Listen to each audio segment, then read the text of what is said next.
Hi, my name is RAñOLA, grade 8, blessed year, and now I'm here to teach you how to make beef burger patty.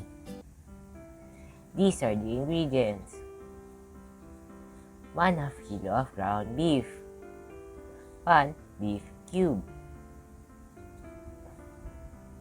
1 cup of flour, 2 eggs, 1/2 teaspoon of salt, 1/2 cup of breadcrumbs, 2 tablespoons of mamacita sauce, 1 1/2 teaspoon of crushed or minced garlic, 1/2 teaspoon of ground pepper. Mix all the ingredients.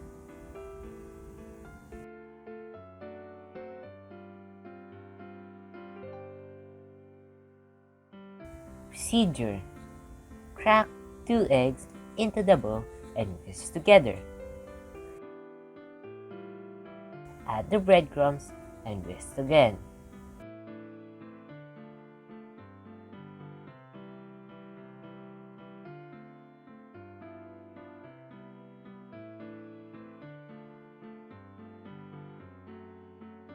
Add the salt, the pepper,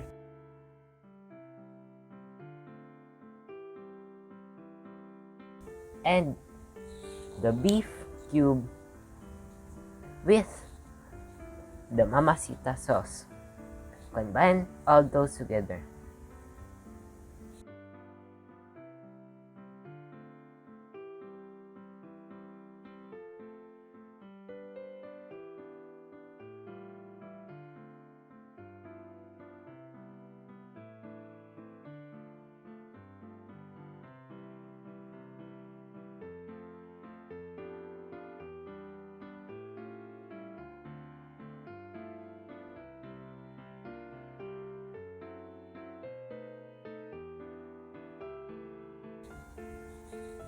Add the crushed garlic and mix it all together using your hands. Be sure you wash your hands first,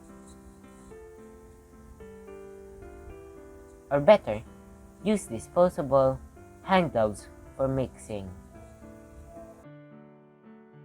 Split the mixture into 4 or 6 if you prefer smaller burgers,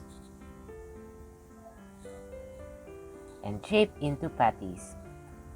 Coat each patty lightly with flour and place it on the baking tray in the freezer for at least 30 minutes. This will help the patty hold together better when cooking, and it makes them much juicier.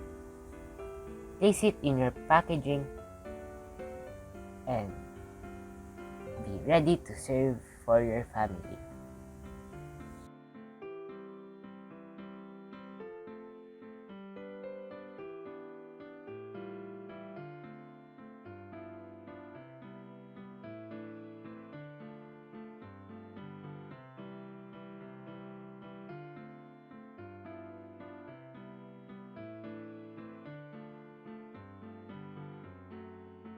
And this is my finished product.